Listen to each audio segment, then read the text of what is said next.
السلام عليكم ورحمة الله وبركاته.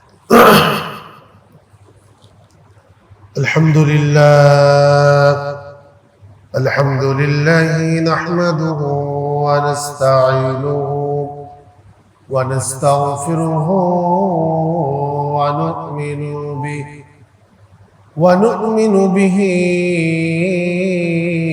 ونتوكل عليه ونعوذ بالله من شرور أنفسنا ومن سيئات أعمالنا من يهده الله فلا مضل له ومن يضلل فلا هادي له وأشهد أن لا إله إلا الله وحده لا شريك له وأشهد أن سيدنا وسندنا ونبينا وحبيبنا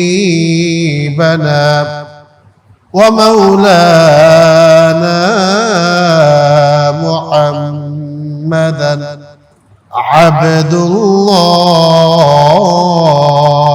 ورسوله الذي أرسله بالحق بشيرا ونذيرا وداعيا إلى الله بإذنه وسراجا وقمرا منيرا فقد قال الله سبحانه وتعالى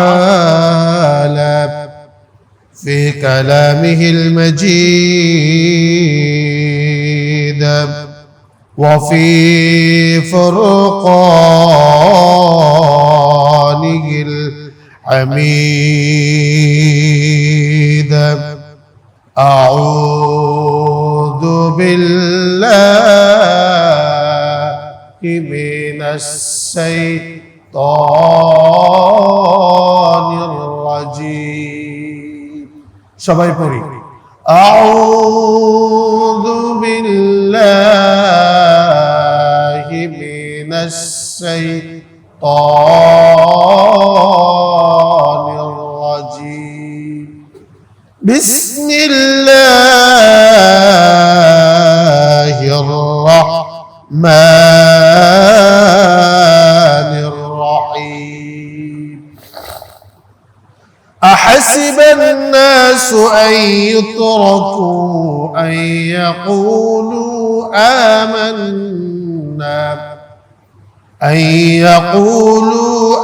آمنا وهم لا يفتنون ولقد فتنا الذين من قبلهم فليعلمن الله الذين صدقوا وليعلمن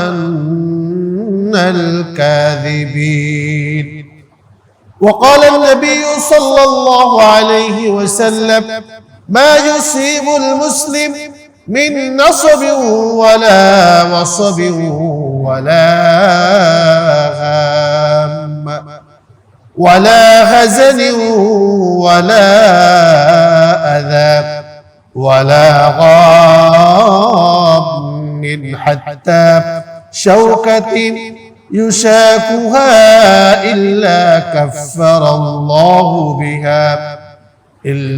كفر الله بها من خطايا إن الله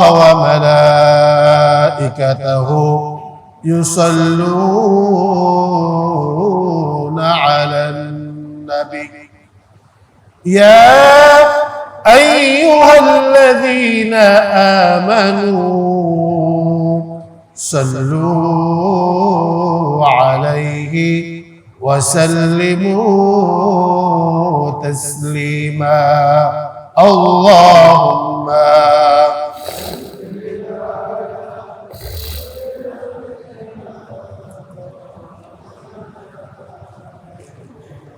وعلى علي سيدنا مولانا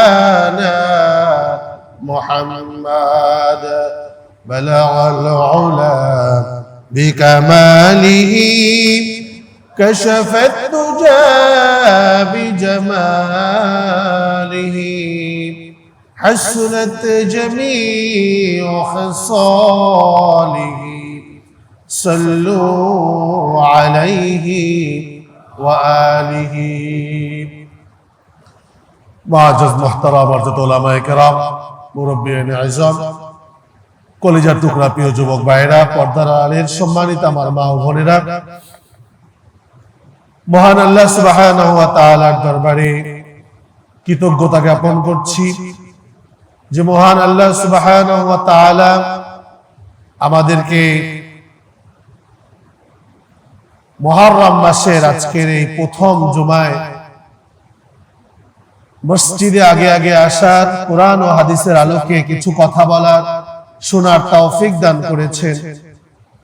এজন্য সেই মহান মনিবের দরবারে অন্তরের অন্তঃস্থল থেকে শুকরিয়া আদায় করি আলহামদুলিল্লাহ। সম্মানিত উপস্থিতি, আমরা গত জুমায় আলোচনা করেছিলাম খেলাধুলা বিষয়ে। ইসলাম খেলাধুলার বিষয়ে কি নির্দেশনা দিয়েছে, আমরা কি করছি, আমাদের কি করা উচিত। আলহামদুলিল্লাহ, আমাদের সাভারে মোটামুটি সাভারের জনগণ, সাভারের যুব সমাজ আলহামদুলিল্লাহ সচেতন, যে কারণে অন্যান্য জেলার তুলনায়, বিশেষ করে যেহেতু আমরা ঢাকা জেলার অন্তর্ভুক্ত, ঢাকা জেলার অন্যান্য উপজেলার তুলনায় আমাদের সাভারের ছাদে আশেপাশে তাকালে আপনি বুঝতে পারবেন যে অন্যান্য জায়গার তুলনায় সাভারে পতাকাগুলো একটু কম আছে, ঠিক কিনা বলেন। বিশেষ করে সাভারেরই একবারে কাছে, ঢাকার একবারে কাছে সাভারের অংশ আমিন বাজারের দিকে যদি আপনি একটু তাকান, গাবতলী ব্রিজের উপর থেকে আমিন বাজারের আশপাশের যদি বিল্ডিং গুলোর দিকে আপনি তাকান, দেখতে পাবেন কি অবস্থা। তো সেই তুলনায় আল্লাহ সুবহানাহু ওয়া তাআলা আমাদের সাভার পৌরসভাকে আল্লাহ তাআলা হেফাজত করেছেন আলহামদুলিল্লাহ। এভাবেই আমাদেরকে একটু একটু করে আমাদের জীবনটাকে পরিবর্তন করতে হবে, ঠিক কিনা বলেন। আমরা একসাথে একদিনে নিজেদেরকে পরিবর্তন করা সম্ভব নয়। আমরা কোরআন এবং সুন্নাহর আলোকে একটু একটু করে জানবো, একটু একটু করে আমরা আমল করার চেষ্টা করব, আমাদের জীবনটাকে পরিবর্তন করার চেষ্টা করব। একটা সময় যখন আমাদের বয়স হয়ে যাবে 50 বছর 60 বছর, যখন আমাদের বয়স হয়ে যাবে, দেখা যাবে যে না আলহামদুলিল্লাহ আমার জীবনে অনেক নেক কাজগুলো আমি করতে পেরেছি, আমার জীবনটাকে আমি অনেক পরিবর্তন করতে পেরেছি কোরআন সুন্নাহর আলোকে একটু একটু করে। আজকে আমি দুনিয়া থেকে চলে যাচ্ছি, আমার রেখে যাওয়া অনেক ভালো কাজ আছে যেটা আগামীর প্রজন্ম অনুসরণ অনুকরণের মাধ্যমে তারা মিসগাইড হওয়া থেকে বিরত থাকতে পারবে, ঠিক কিনা বলেন। সুতরাং আমাদের প্রত্যেকের চিন্তা করা উচিত আমাদের আগামীর প্রজন্ম কোন দিকে হাঁটবে। আমার আগামীর প্রজন্ম তারা কি কোরআন সুন্নাহর পথে থাকবে, নাকি বিধর্মীদের কালচার কে অনুসরণ করে নিজেদের জীবনটাকে তারা জাহান্নামের দিকে ধাবিত করবে। এটা নিশ্চিত করার দায়িত্ব এবং কর্তব্য হচ্ছে আমাদের, ঠিক কিনা বলেন। সুতরাং আমরা আমাদের প্রত্যেকের জায়গা থেকে চেষ্টা করব যে আমরা যে সকল কাজ কর্মগুলো করছি, আমরা যে সকল ইবাদত বন্দেগীগুলো করছি, দুনিয়ার জীবনে আমরা যে সকল কাজকর্মগুলো আমাদের ব্যক্তি জীবনে আমরা করছি, প্রত্যেকটা কাজকর্ম আমার আগামীর জীবনটাকে সুন্দর করবে কিনা, আমার আগামীর প্রজন্মকে কোরআন সুন্নাহর পথে ধাবিত করবে কিনা, এই বিষয়গুলো যদি আমরা একটু চিন্তা ভাবনা করে যদি আমাদের কাজকর্মগুলো করি, ইনশাআল্লাহ আগামীর প্রজন্ম হবে কোরআনের প্রজন্ম ইনশাআল্লাহ। সম্মানিত উপস্থিতি, ইনশাআল্লাহ আপনাদের খেদমতে আজকে আমাদের মুহররম মাসের প্রথম জুমায়, যদিও আমরা মুহররম সম্পর্কে মোটামুটি অনেকেই ধারণা রাখি, প্রতি বছর মুহররম সম্পর্কে আলোচনা হয়। কারবালার দিবস 10ই মুহররমে কারবালার সেই ঘটনা আমরা প্রায় সব মসজিদে আমরা বর্ণনা করি। আজও হয়তো অনেক মসজিদে আমরা বর্ণনা করব, গত জুমা অনেকে বর্ণনা করেছি। তো আসলে কারবালার এই ঘটনা থেকে আমাদের শিক্ষাটা হচ্ছে, জানার বিষয় হচ্ছে শিক্ষাটা, ঠিক কিনা বলেন? প্রতি বছর এই কারবালা আসবে, কারবালার দিবস আসবে, মুহররম মাস আসবে, আমরা মাতম করব, নিজেদের দেহগুলোকে ক্ষতবিক্ষত করব। আমাদের বাংলাদেশে আছে না নাই? আছে না ভাই? আমাদের সাভারে হয়তো হয় না, কিন্তু ঢাকার দিকে দেখবেন, মিরপুরে বিশেষ করে, মোহাম্মদপুরের দিকে তাকাবেন, পুরান ঢাকার দিকে তাকাবেন, দেখবেন ওখানে কিছু আমাদের মতোই দাড়ি টুপি আছে, আমাদের মতোই মুসলমান, তারা হাই হোসেন হাই হোসেন বলে বলে মাতম করছে, নিজেদের শরীরটাকে ক্ষতবিক্ষত করছে, রক্তাক্ত করছে। আসলে কি এই কারবালার এই দিবসটাকে পালন করা জায়েজ কিনা বলেন? এই শোক পালন করা যদি জায়েজ হতো, ওলামায়ে কেরাম সবচাইতে আগে শোক পালন করতেন, ঠিক কিনা বলেন? কিন্তু পৃথিবীর ইতিহাসে এমন একজন হক্কানি ওলামায়ে কেরামকে দেখবেন না, একজন হক্কানি আলেমকে দেখবেন না তারা এই ধরনের কোন কর্মকাণ্ড করেছে। সুতরাং এই ধরনের কর্মকাণ্ড থেকে আমাদেরকে বাঁচিয়ে রাখা উচিত। এই ধরনের বিদআত থেকে, এই ধরনের কবিরা গুনাহ থেকে আমাদেরকে বাঁচিয়ে রাখা উচিত, ঠিক কিনা বলেন? সম্মানিত উপস্থিতি, আমরা যদি দুই এক কথাই যদি বলি, এই মুহররম মাসের বিশেষ করে কারবালার এই ঘটনা থেকে আমাদের মূল শিক্ষা হচ্ছে কিভাবে অন্যায়ের প্রতিবাদ করতে হয়, কিভাবে রাষ্ট্রযন্ত্রের বিরুদ্ধে রুখে দাঁড়াতে হয়, কিভাবে শাসক গোষ্ঠীর বিরুদ্ধে, শাসক গোষ্ঠীর লাল চক্ষুকে উপেক্ষা করে কিভাবে মানুষের অধিকার ফিরিয়ে আনতে হয়, কিভাবে রুখে দাঁড়াতে হয়, এই শিক্ষাই কিন্তু কারবালার এই ঘটনার মাধ্যমে আমরা শিক্ষা অর্জন করতে পারি, ঠিক কিনা বলেন? সুতরাং এই শিক্ষা অর্জন না করে আমরা কারবালার ঘটনা বর্ণনা করলাম, বর্ণনা করে চোখের পানি ঝরালাম, কোনো লাভ নাই, যতক্ষণ পর্যন্ত না এই ঘটনা থেকে নিজেরা শিক্ষা লাভ করে আগামীর দিনগুলোতে আমরা কিভাবে নিজেদের জীবনটাকে পরিশুদ্ধ করব, কিভাবে আমাদের এই সামাজিক জীবন, রাষ্ট্রীয় জীবনটাকে কিভাবে আমরা সুশৃঙ্খল ভাবে আমরা পরিচালনা করতে পারি, সেই শিক্ষা যদি এখান থেকে আমরা না নেই, তাহলে কিয়ামত পর্যন্ত কারবালার ঘটনা বর্ণনা করা হবে, চোখের পানিও ঝরবে, কিন্তু এই কারবালার ঘটনা থেকে কোনো কিছু শিক্ষা আমরা লাভ করতে পারব না।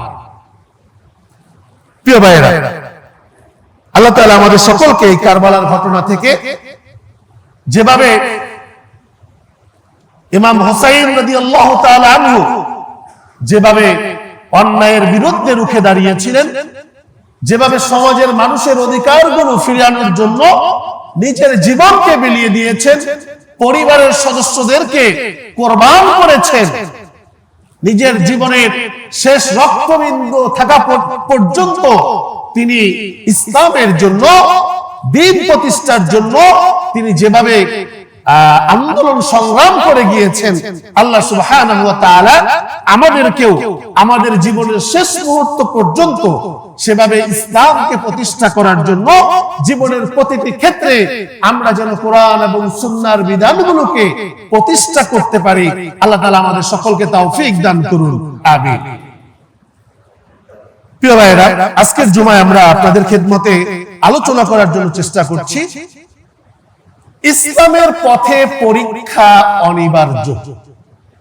কি বিষয়ে আলোচনা করব আমরা? বোঝেন না মনে? আমি আরেকবার বলছি, ইসলামের পথে পরীক্ষা হচ্ছে নিশ্চিত বা অনিবার্য। যারা ইসলামের পথে থাকবে, ইমানদার, ইমান আনবে, মুসলিম দাবি করবে, মুসলমান হবে, ইমানের বলে বলিয়ান হতে চায়, তাদের জন্য পরীক্ষা নিশ্চিত কিনা বলেন? আমার কথা এখন বুঝেন নাই? যারা ইসলামকে লালন করে, ইসলামকে অনুকরণ করার চেষ্টা করে, তাদের জন্য পরীক্ষা নিশ্চিত, অনিবার্য। পরীক্ষা তাদের হবেই হবে, ঠিক কিনা বলেন? এই বিষয়ে কোরআন এবং সুন্নাহর আলোকে আমরা ইনশাআল্লাহ আজকের আলোচনা করার চেষ্টা করব। সম্মানিত উপস্থিতি, ইসলাম আল্লাহ সুবহানাহু ওয়া তাআলা প্রদত্ত, রাসূল করিম সাল্লাল্লাহু আলাইহি ওয়াসাল্লাম প্রদর্শিত একমাত্র পরিপূর্ণ জীবন বিধান। ইসলাম আমাদেরকে দিয়েছেন কে? ইসলাম কার কাছ থেকে এসেছে? সবাই একটু আমার সাথে রেসপন্স করবেন।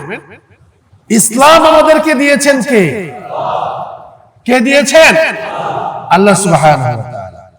আর এই ইসলামটাকে প্র্যাকটিস করেছেন, ইসলামটাকে প্র্যাকটিক্যাল জীবনে পরিপূর্ণভাবে বাস্তবায়ন করেছেন কে?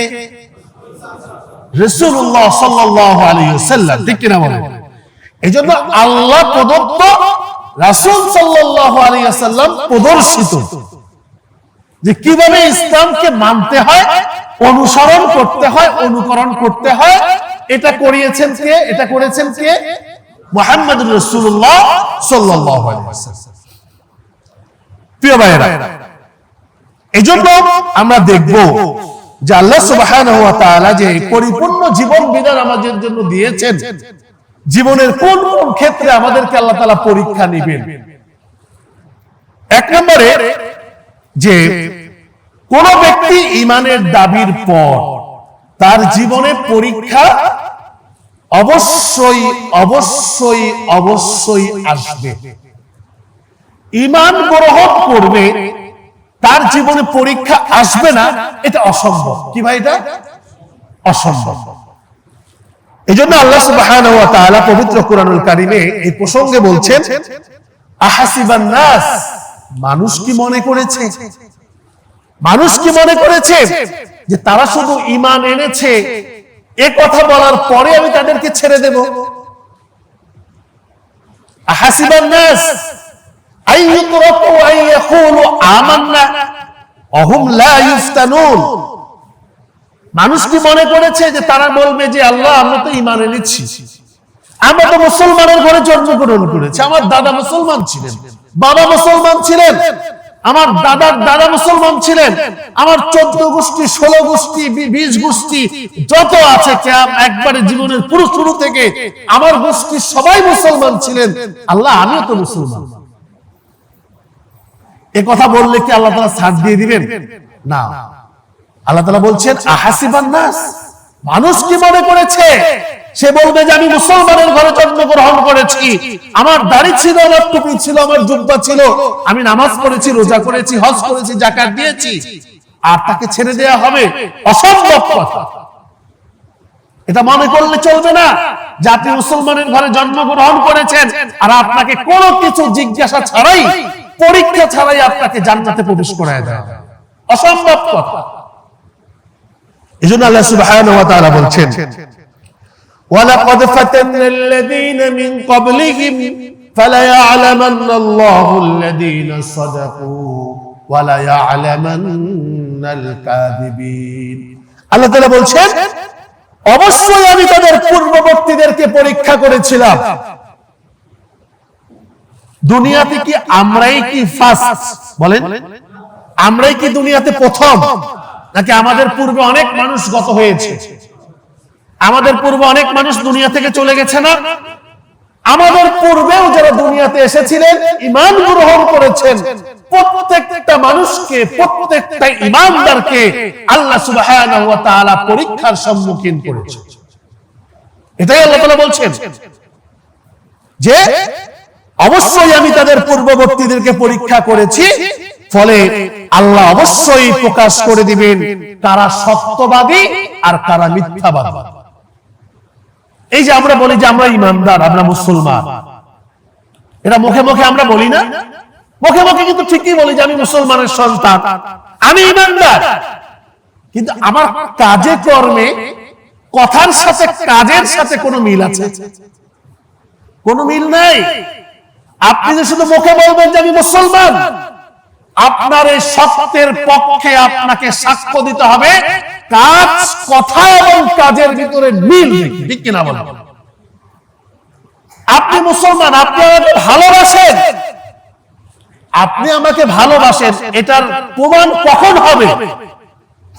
আমাকে একজন আমাকে প্রহার করছে, আপনার পাশে দাঁড়িয়ে দাঁড়িয়ে হাসছেন, নিরপেক্ষ ভাব নিয়ে পাশে দাঁড়িয়ে আছেন, এটা দ্বারা কি প্রমাণ হয় আপনি আমাকে ভালোবাসেন? এটা দ্বারা কি প্রমাণ হয়? আপনি আপনার সন্তানকে ভালোবাসেন, আপনার সন্তান অন্যায় করছে, জেনা করছে, অপরাধ করছে, কবিরা গুনাহ করছে, শিরক করছে, বেদাত করছে, আপনি বাবা হয়ে আপনি চুপ করে অন্যদিকে তাকিয়ে আছেন যে ছোট মানুষ, বাচ্চা মানুষ, করুক একটু, আমরাও তো করেছি, করুক না। এটা কি জায়েজ হবে? জায়েজ হবে? জায়েজ। প্রিয় ভাইরা, তাহলে আপনি ঈমান এনেছেন, নিজেকে মুসলমান দাবি করছেন, মুখে স্বীকৃতি দিচ্ছেন যে আমি মুসলমান, আর আপনার প্রত্যেকটা কাজকর্ম হচ্ছে বিধর্মীর মতো, তাহলে আপনি আমি কি মুসলমান হতে পেরেছি? আপনি আমি কি সত্যবাদী হতে পেরেছি? সত্যবাদী হতে পারি নাই। সুতরাং কে সত্যবাদী আর কে মিথ্যাবাদী, এটা আল্লাহ সুবহানাহু ওয়া তাআলা অবশ্যই অবশ্যই পরীক্ষা করে, যাচাই বাছাই করে, তারপরে সত্যবাদী কারা, কারা তাদের মুখ, তাদের অন্তর, তাদের কাজকর্মে সত্যবাদী, আল্লাহ তাআলা তাদেরকে যাচাই বাছাই করে তারপরে জান্নাতে প্রবেশ করাবেন। সুবহানাল্লাহ। প্রিয় ভাইরা, 2 নম্বর বিষয় হচ্ছে আল্লাহ সুবহানাহু ওয়া তাআলা ভয়, ক্ষুধা এবং সম্পদের ক্ষতির মাধ্যমে বান্দার পরীক্ষা নেবেন, মুসলমানদের পরীক্ষা নেবেন। কি কি জিনিস? ভয়, ক্ষুধা এবং সম্পদের ক্ষতি। ভয়, ক্ষুধা, সম্পদের ক্ষতি। আল্লাহ সুবহানাহু ওয়া তাআলা সূরা বাকারা 155 নং আয়াতে আল্লাহ তাআলা বলছেন, وَلَنَبْلُوَنَّكُمْ بِشَيْءٍ مِّنَ الْخَوْفِ وَالْجُوعِ وَنَقْصٍ مِّنَ الْأَمْوَالِ وَالْأَنفُسِ وَالثَّمَرَاتِ وَبَشِّرِ الصَّابِرِينَ। আল্লাহ সুবহানাহু ওয়া তাআলা এই আয়াতের ভিতরে কয়েকটা পরীক্ষার কথা বলেছেন বান্দাদের জন্য। আল্লাহ তাআলা প্রথমে বলছেন ওয়ালানাবলুওয়ান্নাকুম, আমি অবশ্যই অবশ্যই তোমাদেরকে পরীক্ষা করব। তোমরা ঈমান এনেছো, ঈমান আনার পরে আমি তোমাদেরকে ছেড়ে দিব না, বরং তোমরা কি প্রকৃত ঈমানদার কিনা, তোমাদের ঈমানের ভিতরে কোনো সমস্যা আছে কিনা, তোমাদের ঈমান কি শুধু আমার দিকে স্পষ্ট কিনা, আমার সম্পর্কে তোমাদের ধারণা ক্লিয়ার কিনা, এটা আমি পরীক্ষা করে নিব। যাচাই বাছাই করে কে প্রকৃত ঈমানদার, এটা আমি বাছাই করে নিব, নির্বাচন করে নিব। আল্লাহ তাআলা এই জন্য বলছেন ওয়ালানাবলুওয়ান্নাকুম, আমি অবশ্যই অবশ্যই তোমাদেরকে পরীক্ষা করব। কি দিয়ে পরীক্ষা করব? আল্লাহ সুবহানাহু ওয়া তাআলা পরীক্ষার প্রশ্নটা ফাঁস করে দিয়েছেন। আচ্ছা, আপনারা বলেন তো দেখি, পরীক্ষার আগে যদি স্টুডেন্ট জানতে পারে আজকের পরীক্ষায় এই কোশ্চেনটা আসবে, তাহলে কি ওই স্টুডেন্ট বা ওই ছাত্রের জন্য পরীক্ষার ওই প্রশ্নটা দেয়া কি সহজ না কঠিন? সহজ না? অবশ্যই সহজ। তো আল্লাহ তাআলা পরীক্ষা করছেন যে কি কি ধরনের পরীক্ষা হবে বান্দার, ঈমানের পরীক্ষা কিভাবে হবে আল্লাহ তাআলা এটা কোরআনের ভিতরে বলে দিয়েছে। আল্লাহ তাআলা বলছেন বিশাইইন মিনাল খাউফ, আমি কিছুটা তোমাকে ভয় ভীতি দিয়ে তোমাকে আমি কি করব, তোমাকে পরীক্ষা করব। এই ভয় কেমন ভয়? ক্ষমতার ভয় হতে পারে, অস্ত্রের ভয় হতে পারে, পাওয়ারের ভয় হতে পারে, হ্যাঁ, বিভিন্ন ধরনের ভয় হতে পারে। তো এই ভয় দিয়ে আল্লাহ তাআলা পরীক্ষা করবেন। ওয়াল জু, ক্ষুধা দিয়ে, দারিদ্রতা দিয়ে আপনাকে আল্লাহ সুবহানাহু ওয়া তাআলা পরীক্ষা করবেন। যে অনেক চেষ্টা করছেন, ঠিকমতো নামাজ পড়ছেন, রোজা করছেন, হজ করছেন, যাকাত দিচ্ছেন, ঠিকমতো সব কিছু চলতেছে, তারপরেও দেখা যায় বেচা কিনা ঠিকমতো হচ্ছে না, ইনকাম ঠিকমতো আসতেছে না, কোনোভাবেই বরকত পাচ্ছেন না। এটা কি পরীক্ষা, নাকি আল্লাহ তাআলা আপনার উপরে চাপিয়ে দিয়েছেন কোন গজব? এটা কি ভাই? পরীক্ষা। এই পরীক্ষার সময় আমরা অনেক সময় চিন্তা করি, ধর নামাজ রোজা পড়ে কি হবে, কোনো লাভ হচ্ছে না, কোনো উপকার পাচ্ছি না। যারা এই কথা বলবে তারা কি এই পরীক্ষায় পাস না ফেল? ফেল না ভাই বলেন? যখনই দেখবেন বেচা কিনা নাই, সারাদিন বসে আছেন, 100 টাকার বেচা কিনা হলো না, একাধিক ফাইলের পরে ফাইল আপনি সাবমিট করছেন, কোন ফাইল পাস হয়েও আসে না, একটার পর একটা ইন্টারভিউ দিচ্ছেন, পরীক্ষা দিচ্ছেন, চাকরি হচ্ছে না, ফেল করছেন। প্রিয় ভাইরা, হতাশ হওয়া চলবে না, নিরাশা হওয়া চলবে না, ধৈর্য ধারণ করতে হবে, ঠিক কিনা বলেন? আমরা সামনে আসতেছি ইনশাআল্লাহ। তো এই জন্য আল্লাহ সুবহানাহু ওয়া তাআলা এই যে দারিদ্রতার ভয় দেখিয়ে আপনার ঈমানের পরীক্ষা নেন। তারপর আল্লাহ তাআলা বলছেন ওয়ানাকসিম মিনাল আমওয়াল, তোমাদের সম্পদের ক্ষতি করে তোমাকে আমি পরীক্ষা করব। অনেক সময় দেখা যায় সারা জীবন চেষ্টা করে একটা জমি ক্রয় করলাম, জমি ক্রয় করার পরে, বাড়ি টাড়ি করার পরে দেখা গেল যে একদিনে আরেক লোক এসে বলতেছে, ভাই এই জমিটা তো আমার, এই যে প্রকৃত দলিল আমার কাছে, আপনি কিভাবে এটাতে বাড়ি করলেন? মামলা হলো, ইত্যাদি হলো, হওয়ার পরে দেখা গেল যে আসলেই জমিটা ওই ব্যক্তির, আরেকজন ব্যক্তি, তৃতীয় পক্ষ, সে দুর্নীতি করে এই জমিটা আরেকজনের কাছে বিক্রি করে দিয়েছে। তাহলে যেই মানুষটা যে মাঝখানে যে জমিটা কিনে বাড়ি ক্রয় করলো, বাড়ি তৈরি করলো, তার জীবনের সব পুঁজিটা একত্রিত করে এই মানুষটা ক্ষতিগ্রস্ত হলো না? অবশ্যই হলো। এখন এই মানুষটা যদি হতাশার ভিতরে ভোগে, এই মানুষটা যদি নিরাশার ভিতরে ভোগে, তাহলে এই মানুষটা পাস না ফেল করবে না উত্তীর্ণ হবে? অবশ্যই ফেল। এমন অবস্থা সে ধৈর্য ধারণ করবে কার কাছে? সাহায্য চাইবে কার কাছে? যে আল্লাহ তুমি আমাকে দেওয়ার কারণেই আমি কিন্তু বাড়ি কিনতে পেরেছিলাম, জায়গা কিনে আমি বাড়ি করতে পেরেছিলাম। আল্লাহ তোমার পক্ষে এর চাইতে বড় বাড়ি দেয়া আমার জন্য অসম্ভব কিছু না। আল্লাহ তুমি চাইলে সবকিছু দিতে পারো, তুমি আমাকে ব্যবস্থা করে দাও। আল্লাহ কি পারে না? অবশ্যই। তাহলে আল্লাহ তাআলা সম্পদের ক্ষতি করেও কি করবেন? আপনাকে আমাকে পরীক্ষা করবেন। মনে করেন আপনি কোনো এক জায়গায় লাভের উদ্দেশ্যে কিছু বিনিয়োগ করলেন, মনে করেন 50 লাখ টাকা আপনি পেনশনে পেয়েছেন, 50 লাখ টাকা বা 1 কোটি টাকা আপনি পেনশনে পেয়েছেন। পাওয়ার পরে আপনি একটা ব্যাংকে জমা রাখলেন বা কোনো একটা সংস্থার কাছে জমা রেখেছেন, যে এত বছর জমা রাখার পরে আপনার এই মূল ধনটা আরো মনে করেন 50 লাখ টাকা বৃদ্ধি আপনাকে দেয়া হবে, 1 কোটি টাকা আরো 50 লাখ টাকা 10 বছর পরে আপনাকে দেয়া হবে। তা আপনি লাভের উদ্দেশ্য করে টাকাটা জমা, 1 বছর 2 বছরের পরে আপনি দেখলেন যে ওই কোম্পানিটা আর নাই, ওই কোম্পানি তার সকল কার্যক্রম বন্ধ করে দিয়ে গায়েব হয়ে গেল। এটা কি আপনার জন্য কি পরীক্ষা নয়? অবশ্যই, অবশ্যই পরীক্ষা। এই জন্য আমাদেরকে এই সকল সিচুয়েশনে আমাদেরকে ঠান্ডা মাথা রাখতে হবে, ধৈর্য ধারণ করতে হবে, ভরসা করতে হবে একমাত্র কার উপরে? আল্লাহর উপরে। প্রিয় ভাইরা, এই জন্য আল্লাহ সুবহানাহু ওয়া তাআলা বলছেন ওয়ানাকসিম মিনাল আমওয়াল, সম্পদের মাধ্যমে আমি তোমাকে পরীক্ষা করব, ওয়াল আনফুস, তোমাদের জীবনের ক্ষতি করে আমি তোমাকে পরীক্ষা করব। জীবনের ক্ষতি কি কি হতে পারে? অসুস্থতা হতে পারে, দারিদ্রতা হতে পারে, স্লিপ কেটে পড়ে পা ভেঙে যেতে পারে, মাথা ফেটে যেতে পারে, হাত ভেঙে যেতে পারে, এমন দুরারোগ্য দেখা দিতে পারে, এমন রোগ দেখা দিতে পারে যা আপনার জীবনের যত টাকা পয়সা ইনকাম আছে, বাপ দাদা যতটুকু রেখে গেছে, সব কিছু বিক্রি করে আপনার চিকিৎসা করা লাগবে।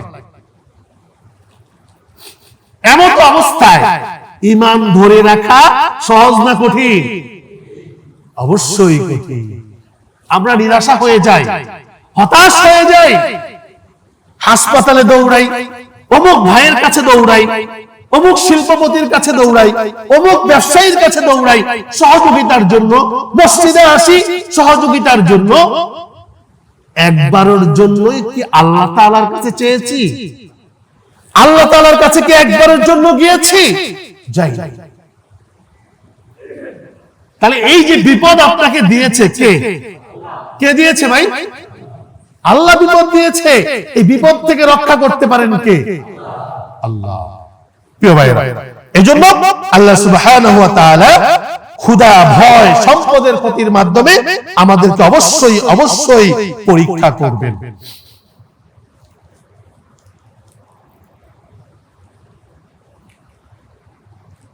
3 নম্বর হচ্ছে জান্নাত লাভের পূর্বে পরীক্ষার সম্মুখীন হতে হবে।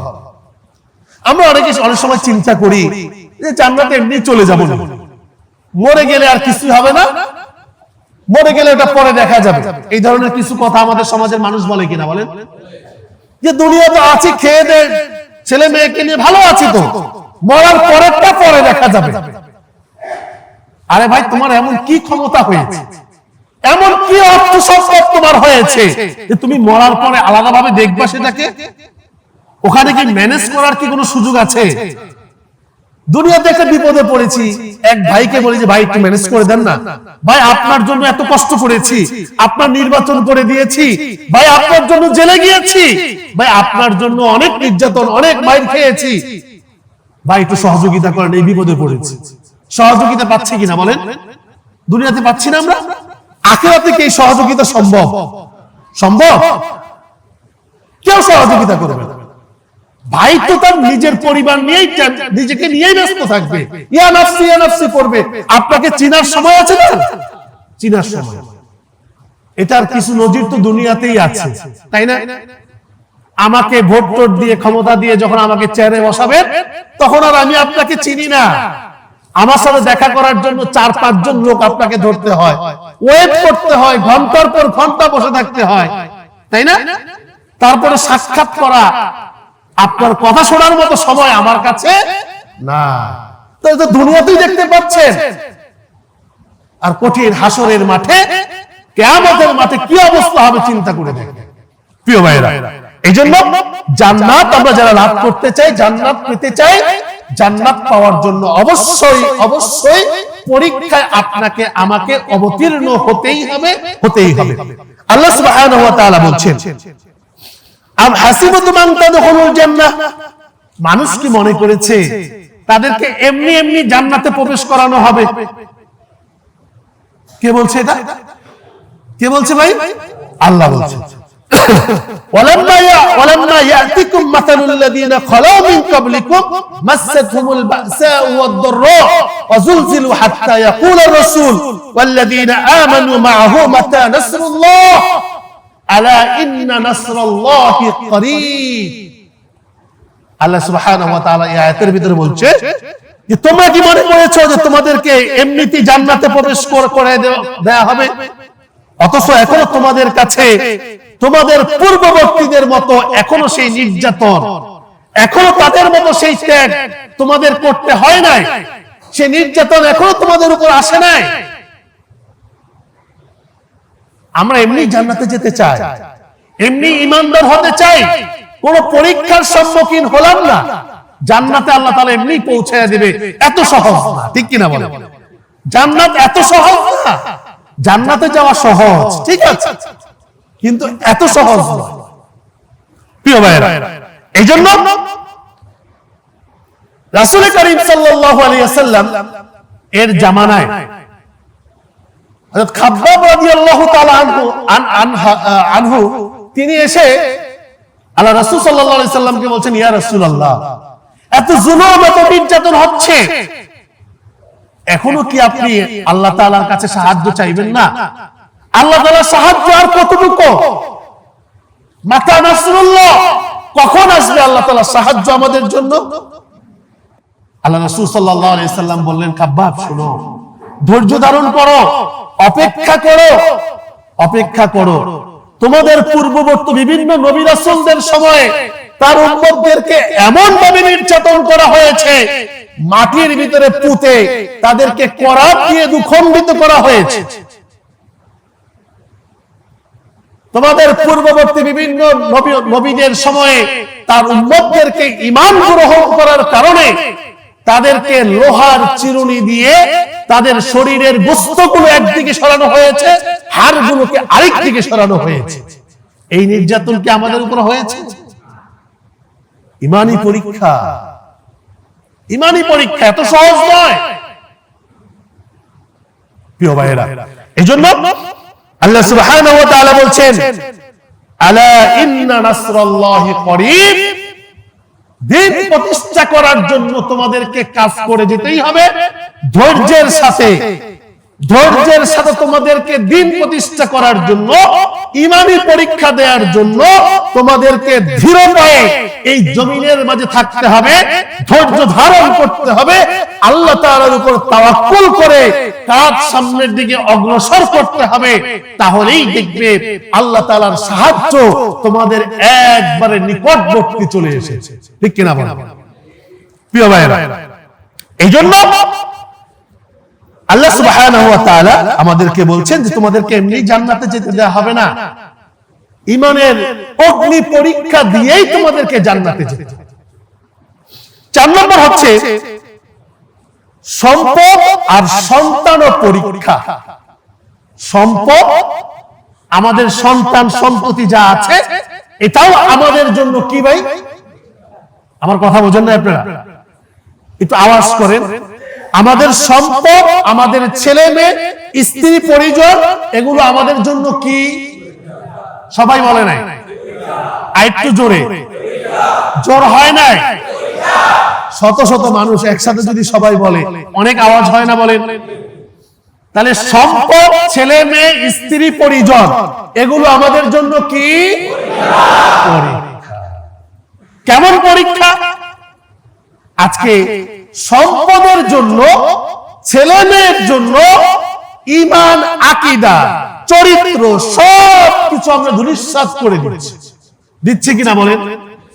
ছেলে মেয়ের জন্য একটা বাড়ি করতে হবে, বাড়ি করতে গিয়ে আপনি ইনকাম করছেন যে আমি প্রতি মাসে 1 লক্ষ টাকা ইনকাম করি। আচ্ছা, একটা মানুষ প্রতি মাসে 1 লক্ষ টাকা ইনকাম করে ঢাকা শহরের মতো জায়গায় 4-5 কাঠা জমির ভিতরে 5 তলা বিল্ডিং করা কি সম্ভব? সারা জীবন 60 থেকে 70 বছর যদি সে চাকরি করে, তারপরেও কি সম্ভব? সম্ভব। তাহলে সে কি করেছে বলেন? হয়তো অন্য কোনো ব্যবসা করেছে, না হলে একাধিক সোর্স থেকে তার ইনকাম ছিল, না হলে সে অবৈধ পন্থায় ইনকাম করেছে। কোনো না কোনো ভাবে একাধিক পন্থায় সে ইনকামের সোর্স বের করেছে, ঠিক কিনা বলেন? এখন কেউ বৈধ পন্থায় ইনকাম করেছে, আবার কেউ অবৈধ পন্থায় ইনকাম করেছে। এই অবৈধ পন্থায় ইনকাম করতে গিয়ে আমরা নিজেদের ঈমান, আকীদা সবকিছু আমরা নিঃশ্বাস করে দিয়েছি। নামাজের খবর ছিল না, রোজার খবর ছিল না, ইসলামের যাকাতের খবর ছিল না, হজ করার মতো সময় তার হয় নাই, যাকাত দেওয়ার মতো সময় তার হয় নাই। গরিব অসহায় দরিদ্র মানুষদেরকে আত্মীয় স্বজনের খোঁজ খবর নেওয়ার সুযোগ হয় নাই, বাবা মায়ের খোঁজ খবর নেওয়ার সুযোগ হয় নাই, যে কারণে বাবা মা মরে পচে গলে রুমের ভিতরে এক সপ্তাহ পার হয়ে যাওয়ার পরেও সন্তান জানে না তার মা কি আদৌ দুনিয়াতে বেঁচে আছে। প্রিয় ভাইরা, এটা কি ইমানি পরীক্ষা নয়? কিসের পিছনে দৌড়াচ্ছেন আপনি? এই সম্পদ একজন মানুষ দুনিয়াতে বেঁচে থাকার জন্য, দুনিয়ার জীবনটাকে পরিচালনা করার জন্য কত সম্পদ প্রয়োজন, কত সম্পদ লাগে। 4টা 5টা 10টা 50টা বাড়ি গাড়ির অভাব নাই, কত টাকা আছে নিজেও জানে না। এই টাকার পিছনে পড়ে ঈমান আকীদা নিজেদের উপর অর্পিত আল্লাহ তাআলার পক্ষ থেকে যে আমানত, আল্লাহ তাআলার জমিনে তার দ্বীপ প্রতিষ্ঠা করতে হবে, এটা আমরা বেমালুম ভুলে গিয়েছি, ঠিক কিনা বলেন? ছেলে মেয়েকে যে দ্বীন শিক্ষা দিতে হবে, ছেলে মেয়েকে যে দ্বীন শিক্ষা দিতে হবে, আদর্শ নাগরিক হিসেবে গড়ে তুলতে হবে, এই দায়িত্ব ভুলে গিয়েছি। প্রিয় ভাইরা, যে কারণে আমরা এই ছেলে মেয়ে স্ত্রী পরিজন দুনিয়ার জন্য, দুনিয়ার সম্পদের জন্য আমরা আখিরাতকে বিক্রি করে দিচ্ছি, আখিরাতকে নষ্ট করে দিচ্ছি, আখিরাতে জাহান্নামকে আমরা কনফার্ম করে ফেলছি, ঠিক কিনা বলেন? এই জন্য ছেলে মেয়ে স্ত্রী পরিজন থাকবে, তাদের সসম্মানে নিরাপত্তার সাথে দুনিয়াতে বেঁচে থাকার জন্য যতটুকু প্রয়োজন ততটুকুই করবেন, এর বেশি করার চিন্তা করবেন না। বেশি করার চিন্তা করলেই আপনাকে শয়তান ধোঁকা দেওয়ার জন্য আরো পথ ক্লিয়ার হয়ে যাবে, ঠিক কিনা বলেন? দেখবেন কয়জন কোটিপতি আছে যারা ঈমানদার, বলেন তো দেখি।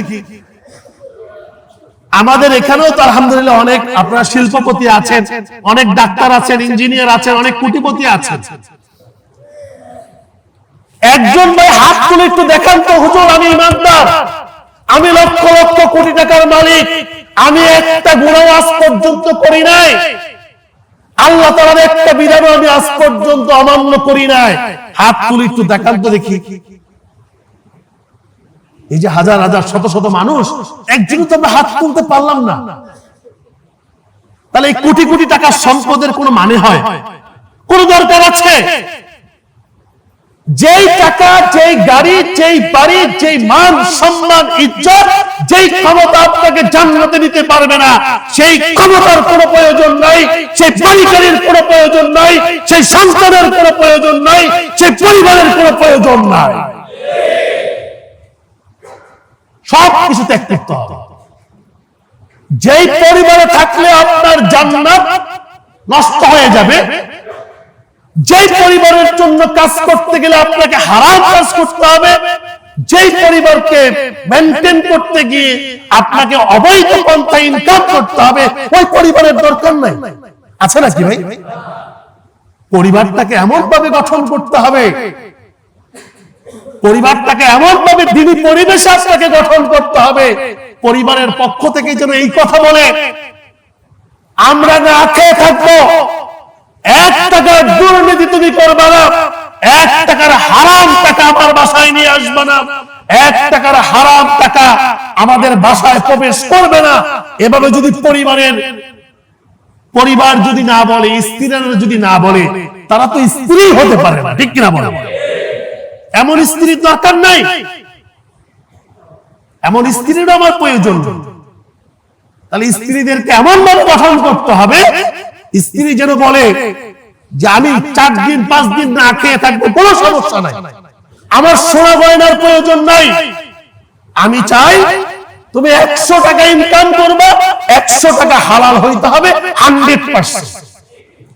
এমন স্ত্রী লাগবে, এমন সন্তান গঠন করতে হবে যেই সন্তান বলবে যে বাবা আমার বেশি কিছুর প্রয়োজন নাই, বাবা আমাকে কোরআন পড়তে হবে, আমাকে হাদিস পড়তে হবে, আমাকে দ্বীন বুঝতে হবে, আমাকে আল্লাহ চিনতে হবে, আমাকে আখিরাতে কঠিন কিয়ামতের মাঠে তোমাদেরকে নিয়ে জান্নাতে যেতে হবে। আমি জান্নাতে কিভাবে যেতে পারি, তোমাদেরকে নিয়ে জান্নাতে একসাথে বসবাস কিভাবে করতে পারি, সেভাবে আমাকে পরিচালনা করো। আমার টাকা পয়সার প্রয়োজন নেই। এমন সন্তান গঠন করার দরকার আছে না নাই? সন্তানকে শুধু মুঠো ভরে ভরে টাকা দিলেই হবে না, মানুষ হবে না। আপনার জন্য দোয়া করবে না। যেই দিন মরে যাবেন, দুনিয়া থেকে চলে যাবেন, হয়তো সেই দিন একটু কান্নাকাটি করবে, মায়া কান্না করবে।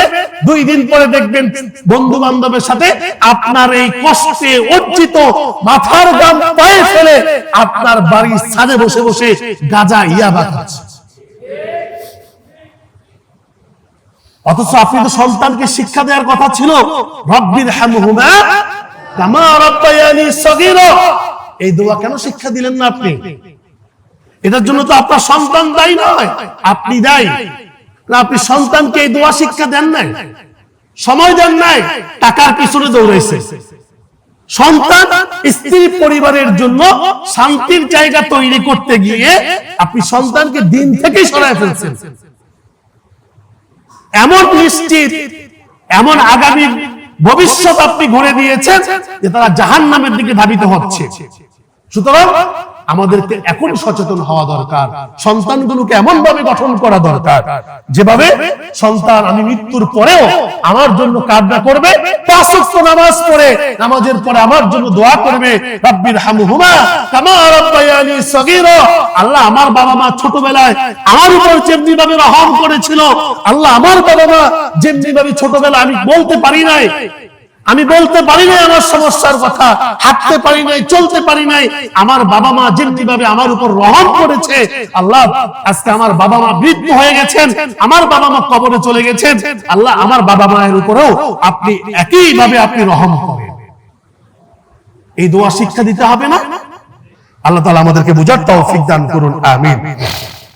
প্রিয় ভাইরা, সময় যেহেতু স্বল্প, অত্যন্ত গুরুত্বপূর্ণ একটা আলোচনা, তো আমরা ইনশাআল্লাহ আগামী জুমায় বাকি আলোচনাটুকু করব। আমি আরেকটা পয়েন্ট নিয়ে কথা বলে শেষ করে দেব ইনশাআল্লাহ। তাহলে সম্পদ এবং সন্তান, সম্পদ এবং সন্তান, পরিবার, এটা আমাদের জন্য কি?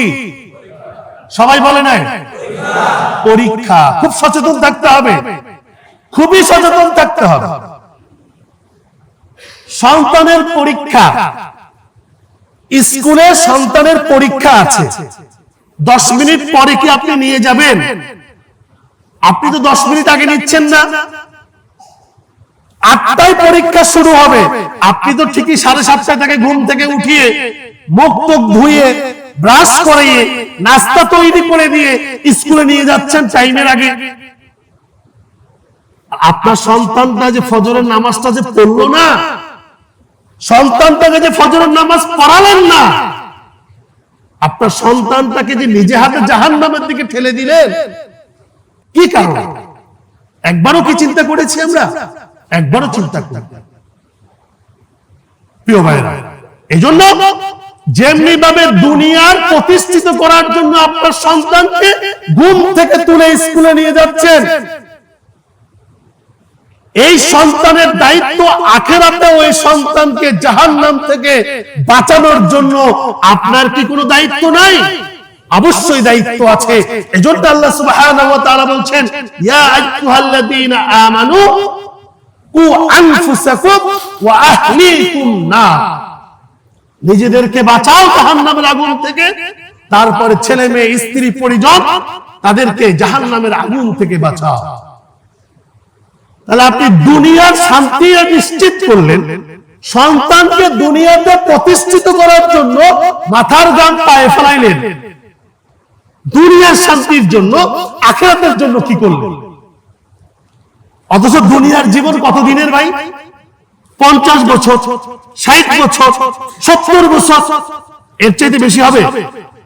এই 60 থেকে 70 বছরের জিন্দেগির জন্য ছেলের জন্য, মেয়ের জন্য, পরিবারের জন্য নিশ্চিত ভবিষ্যৎ গড়ে দিচ্ছেন, শান্তিময় একটা পরিবেশ তৈরি করে দিচ্ছেন।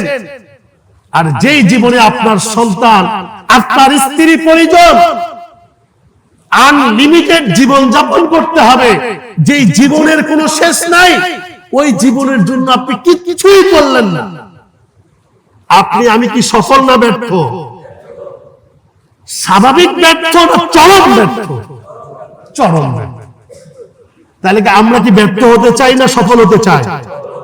সফল হতে চাই কারা কারা? আল্লাহু আকবার। আল্লাহ, আমরা দুনিয়াতেও সফল হতে চাই, আমরা দুনিয়াতেও সফল হতে চাই, আখিরাতেও সফল হতে চাই। আল্লাহ আপনি কবুল করেন।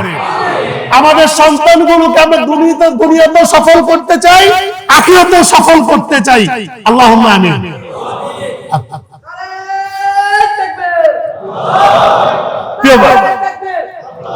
প্রিয় ভাইরা, 5 নম্বর হচ্ছে সর্বশেষ আজকের পয়েন্ট হচ্ছে, আল্লাহ যাকে ভালোবাসেন তাকে পরীক্ষা করেন। আল্লাহ তাআলা যাদেরকে ভালোবাসেন তাদেরকে আল্লাহ তাআলা পরীক্ষা করেন। এখন অসুস্থ হয়েছেন, আমরা অনেক সময় বলে থাকি যে আল্লাহ তাআলা কি শুধু আমাকেই দেখে? কেন অসুস্থতা, খালি অসুস্থতার পরে অসুস্থতা? যেমন গত সপ্তাহে আমার কণ্ঠ ভাঙা ছিল, তাই না? আপনারা যারা গত জুমায় ছিলেন, কণ্ঠ কিছুটা ডাউন ছিল, ঠান্ডা লেগেছিল। এই জুমায় এখনো কিছুটা অসুস্থতা ফিল করছি। এখন আমি যদি চিন্তা করি যে আল্লাহ অসুস্থতা খেলে শুধু আমাকেই তুমি দেখো, শত শত হাজার হাজার মানুষের সামনে কথা বলতে হয়, আমার কণ্ঠটাকে কেন তুমি ডাউন করে রেখেছো? এই কথা যদি আমি বলি, আমি কি পরীক্ষায় ফেল না, পরীক্ষায় পাস করবো না ফেল করবো?